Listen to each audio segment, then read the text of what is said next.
Salam alaikum la team, j'espère que tout le monde va bien, que tout le monde passe une très bonne journée. Salut tout le monde, c'est Nas Actu. On va regarder une vidéo de Nabil El Moudni qui va parler justement de l'affaire Jazz contre Sarah Frézou. Et après, je vous dirai mon avis. N'hésitez pas à mettre un pouce bleu et à vous abonner. Salam alaikum la team, j'espère que tout le monde va bien, que tout le monde passe une très bonne journée. Je vais réagir une dernière fois à ma story d'hier, donc l'embrouille entre Jazz et Sarah Frézou, parce que je reçois quelques messages de personnes qui me disent: oui Nabil, t'as vu les messages que Sarah a affichés, donc Jazz c'était vraiment l'ami de Sarah, c'est pas bien, etc. Donc c'est pas pour prendre la défense de qui que ce soit, même si là je vais clairement prendre la défense de Jazz. Je me rappelle à l'époque, et c'est ce qui nous avait surpris de fou, enfin ça nous avait choqué avec ma femme, à l'époque où je lui avais fait les pires crasses, où je lui ai fait la misère sur les réseaux sociaux et tout, quelques mois après, on a perdu notre enfant, et ça a été la première dans ce milieu à envoyer des messages, à nous appeler, à me dire si ta femme a besoin de quoi que ce soit, dis-lui que je suis là, etc. Et c'était la personne à qui j'avais fait le plus de mal dans ce milieu. Donc, est-ce que ça veut dire que on était amis, le fait que elle m'envoie des messages pour me soutenir dans cette épreuve?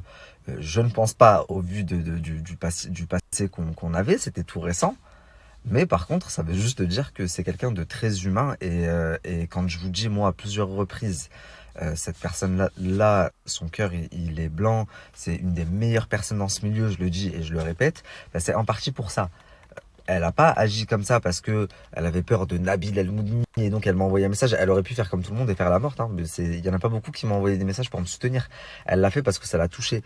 Et elle est comme ça avec tout le monde dans le milieu. Ça veut dire que je suis même sûr que si demain, Nabila, tout le monde sait que c'est pas du tout sa grande copine, si demain Nabila lui arrive une vraie galère, je suis sûr que Jazz va lui envoyer un message pour lui dire si t'as besoin de quoi que ce soit, etc., etc. Moi, ce que Jazz, elle m'a dit quand je l'ai eu au téléphone, quand elle m'a dit, mais c'est pas ma copine, elle m'a dit, est-ce qu'une fois j'ai été invité à un de ses mariages? Est-ce qu'une fois elle m'a invité à son anniversaire? Est-ce qu'elle connaît mes enfants? Elle a jamais vu mes enfants. Elle m'a dit, même mon mari, elle ne le connaît pas. Elle l'a vu une fois, c'était en boîte de nuit, ils ont même pas parlé. Elle m'a dit, enfin, mes amis, vous les voyez, ils viennent chez moi, vous les voyez dans mon émission. Elle m'a dit, c'est dans ce sens-là où je dis, c'est pas mon ami. C'est une collègue de travail, c'est quelqu'un que je respecte, pour qui j'ai de l'affection. Si elle a des galères, comme n'importe qui dans le milieu, je serai là, mais c'est pas mon ami. Au-delà de ça, Jazz, qu'elle prend mal, c'est que donc Sarah s'est mise à faire des stories avant même d'avoir parlé à Jazz. Et quand Jazz lui a dit, mais comment tu fais des stories avant même de me parler à moi, Sarah lui a dit, j'ai pas ton numéro. Et là, par la suite, Sarah a mis des conversations de L2. Donc c'est bien que elle m'a dit, ça veut dire qu'elle avait mon numéro et qu'en fait, elle voulait juste faire du buzz et du sgas sur les réseaux sociaux. Donc, il y a ça qu'elle a très très mal pris.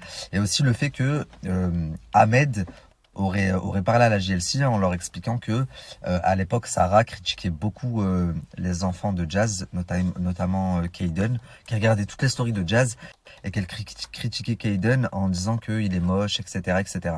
Dernière chose que Jazz m'a expliqué, c'est que quand Sarah dit que la productrice de l'émission aurait dit à Sarah que Jazz aurait validé à la production que Sarah était au courant qu'Ahmed allait faire la télé, que ça lui posait pas de problème. Jazz m'a expliqué qu'en fait, tout simplement, il y a 2 semaines de ça, elle a écrit à Sarah que Sarah lui a dit qu'elle était en France. Et donc Jazz lui a dit, bah écoute, dès que tu rentres à Dubaï, écris-moi, je t'invite à boire quelque chose, on va manger quelque chose, il faut que je te parle.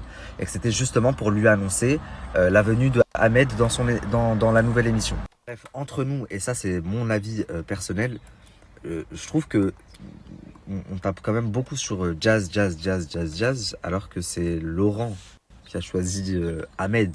Jazz, elle choisit les filles dans son équipe et Laurent choisit les garçons. Et encore, moi je sais de source sûre que Jazz, elle a choisi certaines filles qui ont été refusées par la production. Je sais qu'elle aurait aimé avoir Sarah et que bien avant que l'émission ait été annoncée, elle avait proposé Sarah et que je crois que c'est la production qui avait refusé Sarah.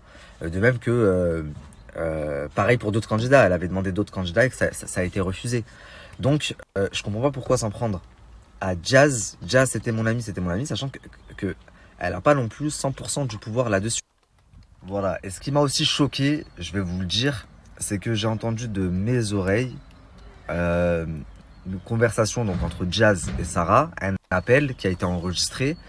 Et où donc dessus, Sarah, quand Jazz lui dit pourquoi tu m'as pas appelé, elle lui dit j'ai pas ton numéro. Et hier, au final, on a vu qu'elle avait son numéro. Donc je me suis dit, au final, tout ça, ça aurait pu être évité.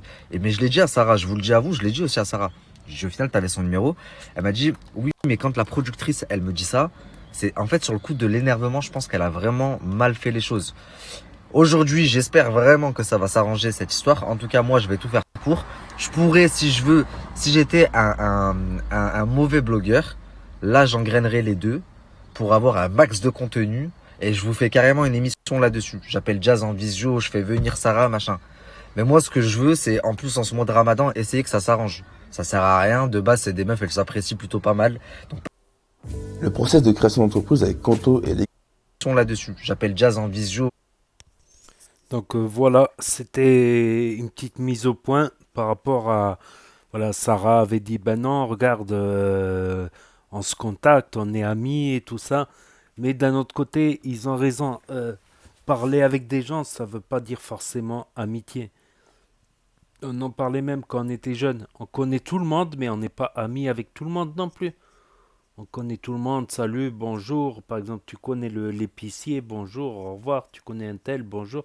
Mais c'est pas forcément dans ton cercle d'amis proches que tu vas inviter aux anniversaires, que tu vas inviter à des soirées. Voilà, on se voit, on se dit bonjour, on discute. Discuter, c'est pas forcément de l'amitié, peut-être dans ce sens-là.